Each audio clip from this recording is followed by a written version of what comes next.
Magandang araw mga kaibigan. Gusto kong magbigay ng reaksyon dito sa post ng Armed Forces of the Philippines, AFP Forum. It's a group by the Armed Forces of the Philippines. Una kong nabasa itong post na ito sa page ni Sas Sasut. Sabi ni Sas, "Oh my God." Pagbasa ko sa post, Armed Forces of the Philippines, ang nakalagay, "We are not happy." Wala, mga sundalo ito Bakit mag-post na we are not happy?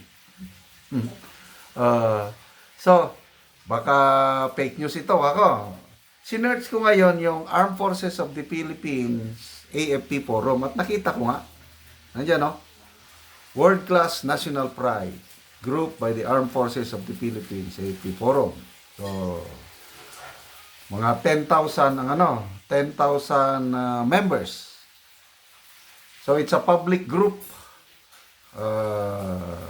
Magsama nga ako. Ay, naka-join na pala ako. Okay. So, tinignan ko, sinearch ko yung post na we are not happy. Ito nga, nakalagay pa dyan yung courtesy call ng 17 AFP General sa opisina ni Speaker Martin Romualdez. Pinos ni Leslie Tan. Tapos, pababa. Ito na Armed Forces of the Philippines, we are not happy. So, nagtaka, anong dahilan? Bakit ang mga sundalo mag-post ng ganito? Delikado ito. I don't know kung sinong nag-post nito. We are not happy. So ano sa tingin nyo? Ang mga sundalo ngayon, I believe these are ordinary soldiers. Hindi yung mga general ito Ordinary soldiers ang alam kong kasama dito. 10,000 ang members We are not happy. Anong dahilan? Bakit hindi sila maligaya?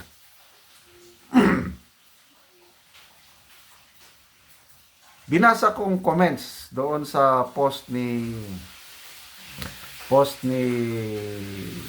Sasasot na sa analysis ko lang ito, ang rason bakit hindi maligaya ang mga sundalo yung allowance nila, food allowance na ang naipangako is 350 pesos. Nandito nga yan yung courtesy call ng 17 generals kay Speaker Martin Romualdez. Ang nakasulat dyan sa baba yung white letter, basahin ko. House Speaker Romualdez promises 350 hike on soldiers' daily allowance. So ang pangako, increase sa yung food or subsistence, pangkain daily ng sundalo, 350. But kahapon, may post si retired General Orlando Dillon. Sabi niya, ang pangako, 350. Ang actual, 250 lang pala.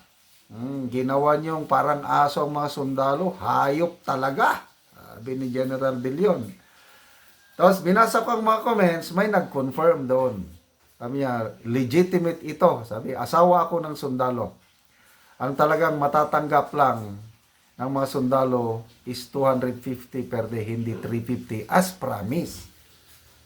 So, baka ito yung hindi natuloy na promise na 350 pesos daily food allowance ang dahilan bakit hindi sila happy. Okay. So, dito ngayon, binasa ko ang mga comments sa Nako, ang daming comments na negative sa sundalo, sa AFP. 1,000 comments na ito. Gambit Jin. Sabi, the people are mad with the kind of service you are doing. Nako, ano na ito kasi panahon ni PRRD, ang Armed Forces of the Philippines ang most trusted agency in government. Even today, yung first 2 years ng administrasyong ito, ganun pa rin. Nasa mataas, mga pinakamataas na most trusted is AFP at saka TESDA. Kaya lang, with this, lumalabas na medyo may mga tao nang nadidismaya sa mga sundalo. So ito, the people are mad with the kind of service you are doing. Sabi. Tapos, sabi ni Ross Delgra, busog ang AFP-PNP kaya walang aksyon. Loyal sa iisang tao, hindi sa bayan at bandila. Sayang ang bandilang nakadikit sa balikat at uniforme. Sabi ni Sausan Cachero, busog kasi bulsa nila kaya ganun. Si Joey Maranyon ay totally agree. Ellen Ramas, sabi niya, your generals are very happy with millions. 350 per day for you who do the difficult job. Is that fair? Kaya ito na nga, yung daily allowance na 350. Protect the Constitution. Protect the people. Loyalty to the flag. Please. Actually, ang ordinary sundalo, maligaya na yan. Kasi kung, I'm not sure kung ang daily allowance ngayon is 150 pesos per day pa lang. Kung maging 350, nako, more than 100% ang increase. Sobrang maligaya na yan ang sundalo. Kasi ang sundalo, yung sweldo talaga, yung ATM, hawak ng mga misis, yung real commander. Hindi nahawakan ng sundalo ang kanyang sweldo. Puntay at pamilya. Ang maiwan lang sa sundalo, itong daily subsistence or food allowance. So yung 150 per day, hindi yan inuubos para sa pagkain ng sundalo. Mayroong mess savings na tinatawag, siguro mga 50 per day. So 100 lang ang gastusin ng mess sergeant para pagkain ng sundalo.